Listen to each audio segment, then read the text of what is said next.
በራያ አላማጣ በድሮን ጥቃት ትምህርት ቤት ተመታ።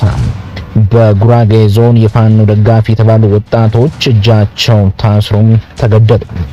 በወለጋ ከ70 በላይ የመንግስት ኮማንዶች ተደመሰሱ። በደቡብ ትግራይ ትምህርት ቤት ላይ በተፈጸመ የድሮን ጥቃት ሕይወት ጠፋ። የፕሪቶሪያው ስምምነት በይፋ ፈረሰ። በሌላ በኩል በጉራጌ ዞን 3 ወጣቶች እጃቸው ከኋላ ታስሮ ከተረሸኑ በኋላ ሬሳቸው ለ3 ቀናት በሜዳ ላይ እንዲበሰብስ ተደረገ። በወለጋ ደግሞ የአማራ ፋኖ ከ70 በላይ የመንግስት ልዩ ኮማንዶችን መደምሰሱን አበሰረ። ሀገሪቱ ወደ የሙሉ የጦርነት ቀውስ ውስጥ የገባች ነው። ውድ የቻናላችን ተከታታዮች ቪዲዮአችን ሌሎች ጋር እንዲደርስ ቻናላችንን ሰብስክራይብ ያድርጉ። በዛሬው ልዩና አስቸኳይ የፖለቲካ እንዲሁም የወታደራዊ ዜና ትንታኔያችን የሀገራችንን ሁኔታ ሙሉ በሙሉ ወደ አዲስ አደገኛ ምዕራፍ የሚያሸጋግሩ የመላውን ሕዝብ ቀልብ የሳቡ 3 ዋና ዋና ሰበር ዜናዎችንና ጥልቅ ትንታኔዎችን ይዘንላችሁ ቀርበናል። እስከ መጨረሻው አብራችሁን ቆዩ። በደቡብ ትግራይ የድሮን ጥቃት የፕሪቶሪያው ስምምነት አደጋ ላይ ወደቀ። በኢትዮጵያ ፌዴራላዊ መንግስትና በትግራይ ክልል ባለስልጣናት መካከል ያለው ውጥረት ከአቅም በላይ እያየለ መጥቷል። እየወጡ ያሉ ዘገባዎች እንደሚያመለክቱት በደቡብ ትግራይ ከአማራ ክልል ወሰን አቅራቢያ በሚገኘው የራያ አላማጣ ወረዳ መረዋ ቀበሌ ላይ የፌዴራል መንግስት የድሮን ጥቃት ፈጽሟል መባሉ ትልቅ ውዝግብና ውጥረት ፈጥሯል። የህወሓት ምክትል ሊቀመንበር አቶ አማኑኤል አሰፋ እንደገለጹት ጥቃቱ በህወሓት ታጣቂዎችና በአንድ ሁለተኛ ደረጃ ትምህርት ቤት ላይ የተፈጸመ ነው። በዚሁ ጥቃት 4 የታጣቂ ቡድን አባላት 3 ወንዶችና አንዲት ሴት ቆስለው አላማጣ በሚገኝ ሆስፒታል ሕክምና እየተከታተሉ ይገኛሉ። ሆኖም የቢቢሲ ትግርኛ ዘገባ እንደሚያመለክተው ከሆነ ጉዳቱ ከዚያ በላይ ነው። ቢቢሲ ከአካባቢው ባለስልጣናትና ከትግራይ ኃይሎች ያገኘው መረጃ ነው ብሎ እንደዘገበው ሰራዊት 26 የተባለው የትግራይ ኃይል አባል በዝናብ ወቅት የትምህርት ረፍትን ተስፋ በማድረግ መጠለያ አድርጎት በነበረው ሁለተኛ ደረጃ ትምህርት ቤት ላይ በተፈጸመው 2 የድሮን ጥቃቶች 3 ታጣቂዎች ሲገደሉ 7 ደግሞ ቆስለዋል። ሶስተኛው ጥቃት በወንዝ አቅራቢያ ተፈጽሟል። የራያ አላማጣ ወረዳ አስተዳዳሪ አቶ ዳንኤል ታምራት በበኩላቸው ጥቃቱ በሲቪሎች ላይ ያተኮረ ነው ሲሉም አስተባብለዋል።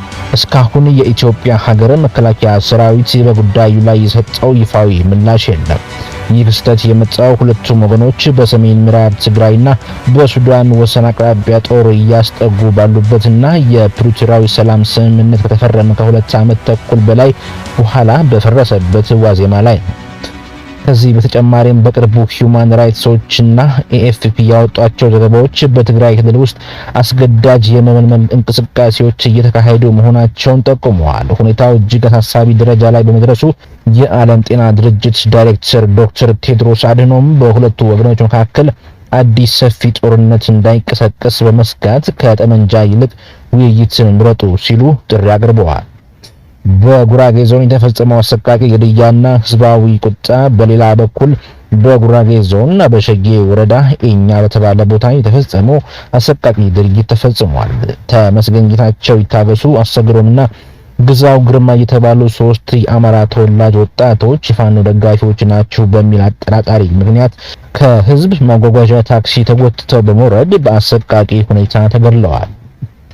የአካባቢው ነዋሪዎች እንደገለጹት ወጣቶቹ እጃቸው ወደ ኋላ ታስረው በከፍተኛ ድብደባ ከተፈጸመባቸው በኋላ በጥይት ተደብድበው ተገድለዋል። ከዚህም በላይ አስከሬናቸው ወደ ገነጫ ናቻ ከሊት ቀበሌ ከተወሰደ በኋላ ለ3 ቀናት ያህል በሜዳ ላይ እንዲበሰብስ እና ማንም እንዳያነሳው ወይም እንዳይቀርብ በመንግስት የጸጥታ አካላትና ሚሊሻዎች ጥብቅ እገዳ ተጥሎ እንደነበር ነዋሪዎች ተናግረዋል።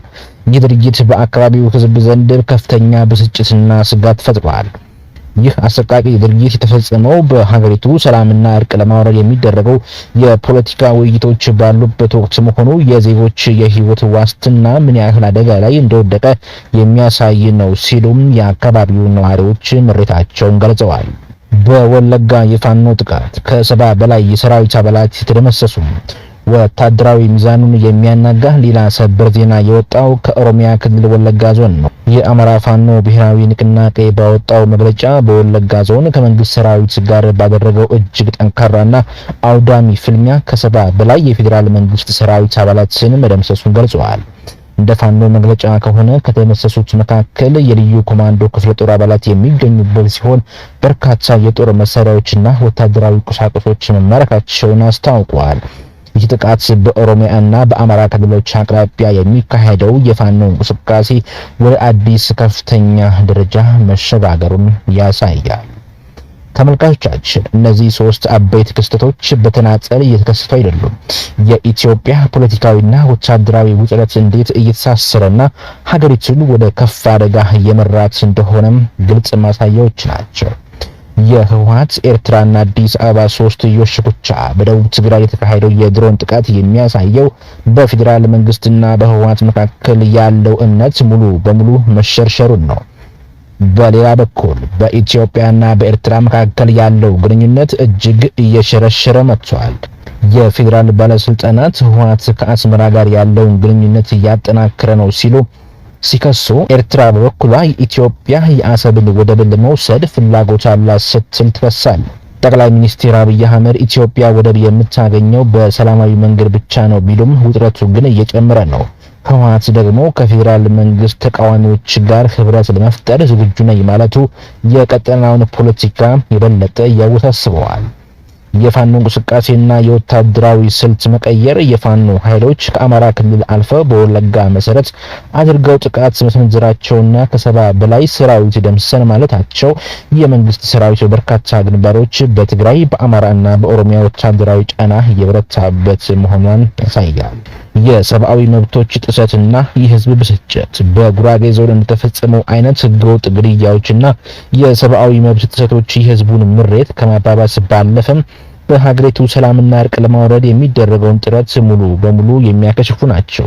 የአፍሪካ ህብረትና ዓለም አቀፍ ማህበረሰብ ዝምታ የፕሪቶሪያን ስምምነት ያመቻቸው የአፍሪካ ህብረት በእነዚህ አዳዲስ ወታደራዊ እንቅስቃሴዎች ላይ እስካሁን የሰጠው ይፋዊ ምላሽ የለም። ይህ ዝምታ ሁኔታዎችን የበለጠ ሊያበላሻቸው ይችላል ተብሎ ይታመናል። ኢትዮጵያ በአሁኑ ወቅት በአስቸጋሪና በስሱ የፖለቲካ መስቀለኛ መንገድ ላይ ትገኛለች። የዓለም አቀፍ ማህበረሰብና የአፍሪካ ህብረት በሁኔታው ላይ ፈጣን ትኩረት ካሰጡ ሀገሪቱ ወደ አዲስ አውዳሚ ግጭት የመግባት እድሏም ከፍተኛ ነው። ተመልካቾቻችን በነገሮች እድገት ላይ ያላችሁን አስተያየት ኮሜንት ቦታ ላይ አስፍሩልን። ቻናላችንን ሰብስክራይብ በማድረግ ቪዲዮን ላይክ እና ሼር በማድረግ ወቅታዊ መረጃዎች ለሁሉም እንዲደርሱ ያድርጉ። ሰላም።